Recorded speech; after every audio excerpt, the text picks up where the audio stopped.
কি ব্যাপার, তোমার মন খারাপ কেন? ঘুরতে বের হলাম, কই একটু খুশি থাকবা তা না, মুখটা গোমরা করে রাখছো। শোনো, ঘোরার আগ পর্যন্ত আমি খুশি ছিলাম, বাসা থেকে যখন বেরোলাম আব্বার মুখের দিকে তাকাইছো। কি হয়েছে আব্বার? কি বলবো তোমাকে আমি, বলো তো। আমার আব্বার একটা স্বপ্ন ছিল, তার একমাত্র সন্তান আমি। আমাকে বিয়ে শাদি করিয়ে সে একটা বিএন পাবে, বিআই পাবে। বিআইনের বাড়িতে সবসময় আসা যাওয়া করবে, একটা আত্মীয়র একটা বন্ধন থাকবে। আমি হুট করে তোমাকে বিয়ে করে ফেললাম। তুমিও আমাকে বলতেছো 1 বছর যাবৎ আমাদের বাড়িতে নিব যাব, তোমার আর কোনো খবর নেই। আরে শোনো না, আমাদের বাড়িতে নতুন বাড়ির কাজ শুরু করছে, বুঝছো? বাড়িটা এখনো কমপ্লিট হয় নাই, পুরো এলোমেলো হয়ে আছে। আমি চাইতেছি বাড়িটা কমপ্লিট হোক, সুন্দর মতো গোছায়া তারপর তোমাকে আর বাবাকে নিয়ে আমি বেড়াতে যাবো। আচ্ছা, সবই ঠিক আছে, বাড়ির কাজ শুরু করছো, কমপ্লিট হলে আমাদেরকে নিয়ে যাবা। তো এই 1টা বছরের মধ্যে অন্তত আমার শ্বশুর শাশুড়ি বা অন্য অন্য আত্মীয়স্বজন যারা আছে তোমার, আমি তো ফোনে কথা বলতে পারি, বা তারা তো আমাদের বাড়িতে আসতে পারে, যেতে পারে। অন্তত ফোনে কথা বলা তো কোনো দোষ নেই নাকি? আচ্ছা ঠিক আছে, তোমার বাড়িতে কথা বলে দিব ফোনে, ঠিক আছে? এবার একটু হাসো, একটু খুশি হও। আর বাবা, আমি তো আমার কথা বলতেছি না, মানে আমি বলতেছি আমার আব্বার কথা, কারণ সেই মানুষটা সবসময় প্রতিরত আমাকে সমস্ত খোঁটা দেয়। তুমি তার বৌমা, তোমাকে তো কিছু বলে না, তুমি রাগ করবা, অভিমান করবা। আমি তার ছেলে, তার যত রাগ অভিমান আছে সব কিছু আমার উপরে ঝাড়ে। দুলাভাই, আপু তো ঠিকই বলছে, আমাদের বাড়িটা তো এখন এলোমেলো হয়ে আছে। বাড়িটা আগে কমপ্লিট হোক, তারপর আপনাদের বাড়ির সবাইকে আমাদের বাড়িতে নিয়ে যাব। আচ্ছা ঠিক আছে, আমিও দেখতে চাই কত বছর পর তোমাদের বাড়ির কাজকর্মগুলো শেষ হয়, আর তত বছর পর্যন্ত আমি ওয়েট করবো, কোনো সমস্যা নেই। চলো। আপু, কি? আমি একটু আসি। আচ্ছা, ওই যে সামনে একটা বাড়ি আছে, ওই বাড়িতে যা। হ্যাঁ, পাশেই একটা বাড়ি আছে, তোমরা যাও, আমি আসতেছি। না না, আমরা এখানেই দাঁড়াইছি, তুই যা। যাই। আচ্ছা।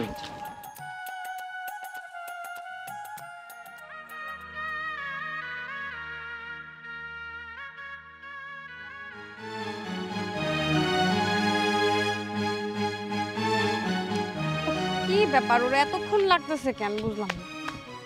আপু, কি? এখান থেকে তাড়াতাড়ি চলো, এখানে আর এক মুহূর্ত থাকা যাবে না। কেন, কি হয়েছে, কি সমস্যা? তুমি চলো না, তারপর বলতেছি। চলো দুলাভাই, এখান থেকে চলেন।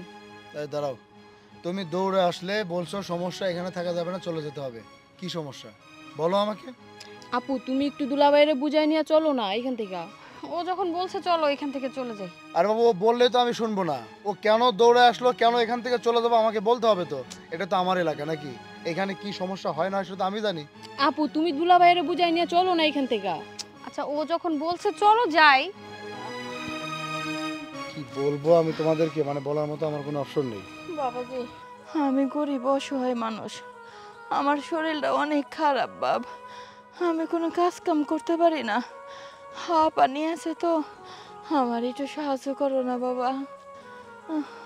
আপনার ছেলে মেয়ে নাই? হ্যাঁ, আমার 2টা মাইয়া আছে।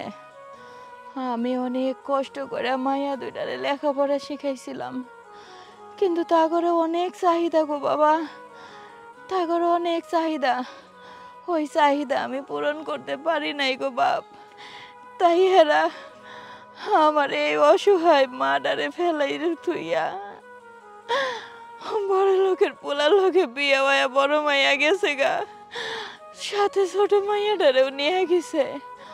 আমি এখন অসুস্থ মানুষ, ডায়াবেটিস আছে, প্রেশার আছে, হাঁপানি আছে। আমি এখন কোনো কাম কাজ করতে পারি না গো বাপ। এর লিগে মানুষের কাছে চায় চিন্তা খাই। আমার মাইয়া 2টা আমার কোনো খোঁজ খবর নেয় না। আচ্ছা ঠিক আছে চাচি, বলতে হবে না, বুঝতে পারছি। ছেলে মেয়ে থেকেও আপনার এখন নেই। আচ্ছা নেন। আল্লাহ তোমার ভালো করবো বাজান, আল্লাহর কাছে দোয়া করি আল্লাহ তোমার ভালো রাখবো। আল্লাহ।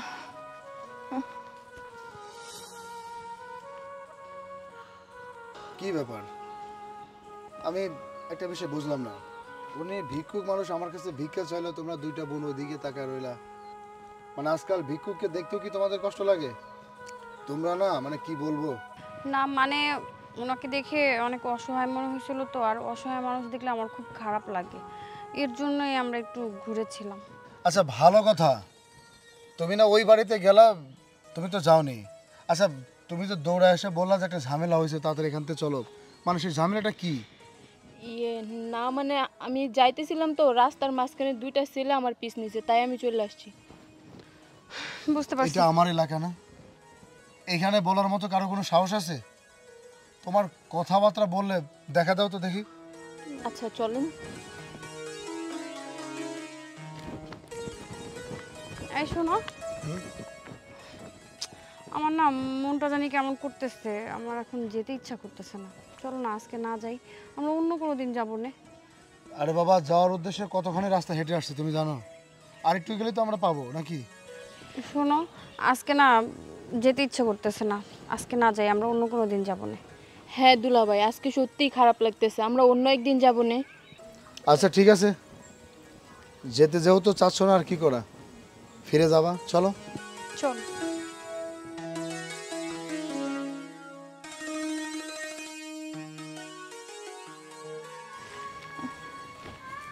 আল্লাহ,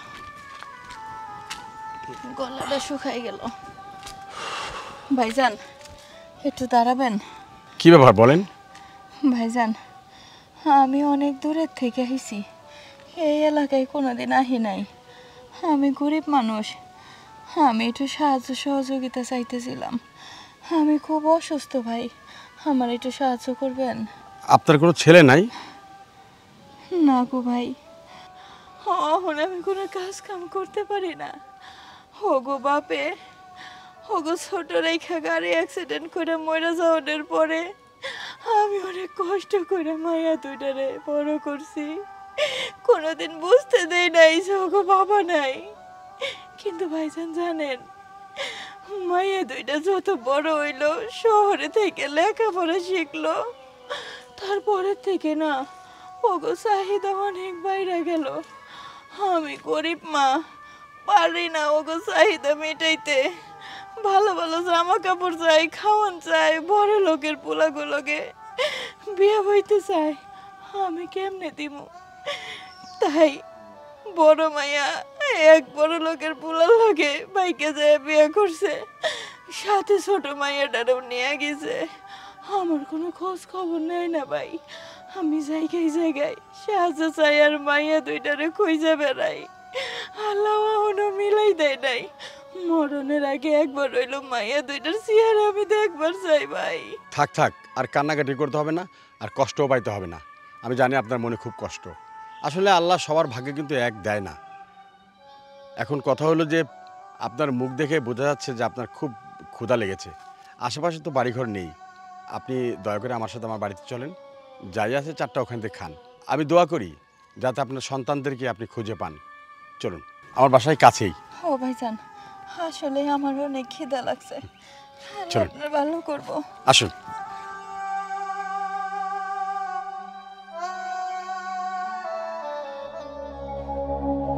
আপনি এখানে বসেন। বৌমা, বৌমা,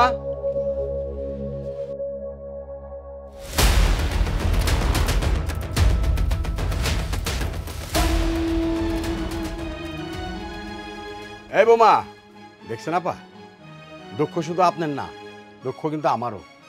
পোলায় নিজের ইচ্ছায় বিয়ে করছে, এর জন্য এখন আমি শ্বশুর হয়ে ডাকতেছি বৌমারে, উনি কানেই শুনে না। ঠিক আছে, আরেকবার ডাক দিয়ে দেখি। বৌমা, এ বৌমা। কি বাবা? মানে আরে আপনি এখানে? তুই চিনিস নাকি?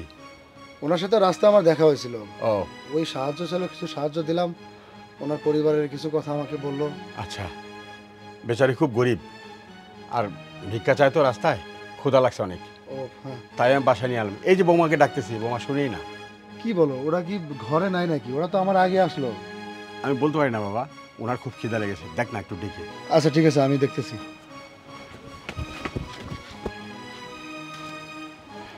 এখন ছেলে ডাক দেবে, তারপরে ভাতটা দেবে তোমাকে, খেয়ে নিও।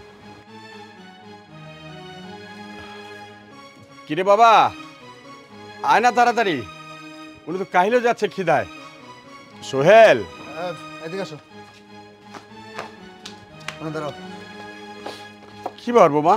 আব্বা কতক্ষণ যাবো তোমাকে বাড়ি থেকে ডাকাডাকি করতেছে, তুমি শোনাও না শোনা ভান করে ঘরের মধ্যে বসে আছো। তোমার সমস্যাটা কোথায় বলো তো দেখি? সে কখন থেকে আমি তোমাকে ডাকছি বৌমা, একটা অসহায় ক্ষুধার্ত মানুষ, চারটা ভাত খাবে, আমি যে ডাকছি তোমার কানে কি আওয়াজ যায় না? না ইয়ে মানে বাবা, আমি না শুনতে পাই নাই। আব্বা বলতেছে উনি অসহায় একজন মানুষ, ওনার ক্ষুধা লাগছে, তাড়াতাড়ি সেটা ভাত এনে ওনাকে দাও, উনি খাবে। মা গো, তোমার কথা শুনে আমার চিনা চিনা লাগতেছে। তুমি আমার থেকে একটু ঘুরো তো, আমি তোমার চেহারাটা একটু দেখবার চাই।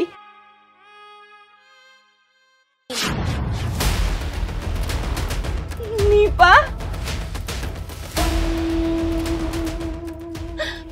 আমার ছোট মাইয়াটা কই? তোকে আমি কত জায়গায় খুঁজতেছি, কোনো জায়গায় তোকে আমি পাই না। ভাই, আপনার আমি কইলাম না আমার দুই মাইয়ার কথা, এই তো এইটা হইতেছে আমার বড় মাইয়া, আর এই যে এটা আমার ছোট মাইয়া। আল্লাহ, তুমি আমার মাইয়া করে লগে আমারে মিলাই দিছো, তোমার কাছে হাজারো শুকরিয়া। মরণের আগে একবার হইলেও আমি ওকে চেহারাটা দেখতে পারলাম। ছি বৌমা, ছি। যদি তুমি আমার ঘরে জন্ম দিতে না, আমি তোমাকে নুন খাইয়ে মেরে ফেলতাম। একটা অসহায় মা কিভাবে কিভাবে পারলে তুমি আরেকটা বোনকে নিয়ে বাসা থেকে বেরিয়ে গেলে? আরে মাটা অসহায়, কি খায়, কোথায় থাকে? তোমার তো বাবা নেই জোর দেখাশোনা করবে? ছি। তোমরা দেখো, একদিন তোমাদের ঘরে সন্তান হবে না, ওই সন্তানটা তোমাদের সাথে এই ব্যাপারটাই করবে। না ভাই, এই বদুয়া দিয়েন না। আমার মাইয়া গো আমি অনেক কষ্ট করে মানুষ করছি, ওরা সুখে থাকলে শান্তিতে থাকলে আমিও মইরাও শান্তি পাবো। আর দেখো মা, এটা মা মা যে সন্তানের জন্য তার আত্মনাদ। তার মানে এই মহিলাকে যখন আমি ভিক্ষা দিলাম, ওনাকে দেখার পরে তোমরা দুইটা বোন মুখ ফিরাই নিছিলা যাতে তোমার মায়ের চোখে তোমাদের চোখ না পড়ে, তাই তো? আবার উনি যখন চলে গেল তখন ঠিকই আবার এদিকে ঘুরলাম। আমি জিজ্ঞেস করছিলাম, আমাকে ঠিকমতো অ্যান্সার দাওনি। আবার ঘুরতে যাওয়ার কথা তোমরা কি বললাম, মন খারাপ লাগতেছে, ভালো লাগতেছে না, আজকে আর যাবো না, চলো বাড়িতে যাই। বাড়িতে চলে আসলা। আমার আব্বা যখন এই মহিলাকে খাবারের জন্য বাড়িতে নিয়ে আসছে, তোমাদেরকে ডাকাডাকি করতেছে, তোমাদেরকে ডাকলো, তোমরা তোমার মাকে দেখার পরেও ওই ঘর থেকে বের হও নাই। তোমরা দুইটা বোন আসলে একটা স্বার্থপর, মানে নিজের স্বার্থের জন্য নিজের মাকে গর্তের মধ্যে ডুবায় রাখতে তোমাদের একটু বুকটা কাঁপবে না? ছি, আমার ভাবতে অবাক লাগতেছে যে আমি তোমাকে নিয়ে সংসার করতেছি, আর তোমার সাথে সাথে তোমার বোনটাকে এই বাড়িতে নিয়ে এসে আমি খাওয়াচ্ছি, পড়াচ্ছি। আসলে আমার ভুল হয়ে গেছে, আমি বুঝতেছি আমি অনেক বড় অন্যায় করছি, তুমি আমাকে ক্ষমা করে দাও। আরে তোমাকে আমি কি ক্ষমা করব? তোমাকে আমি কি ক্ষমা করতে পারি বলো? যে মানুষটা তোমাকে দেখার জন্য মানে এতদিন ছটফট করছে, আজকে চোখের সামনে দেখার পর তোমাকে মা মা করে অস্থির হয়ে যাচ্ছে, আর তোমরা দুটো বোন এখানে দাঁড়ায় আসো। আর তোমাদের তো উচিত এই মহিলাটাকে, এই মহিলার পায়ে পড়ে যাওয়ার কথা এতক্ষণ। মা, মা আমার তুমি মাফ করে দাও। মা, তুমি আমাদেরকে মাফ করে দিও। মারে, তোরা আমার চোখের মনে, তোকে আমি কত জায়গায় খুঁজছি, তোকে আমি কত জায়গায় খুঁজছি রে মা। আল্লাহ তোকে আমার মিলাই দিছে।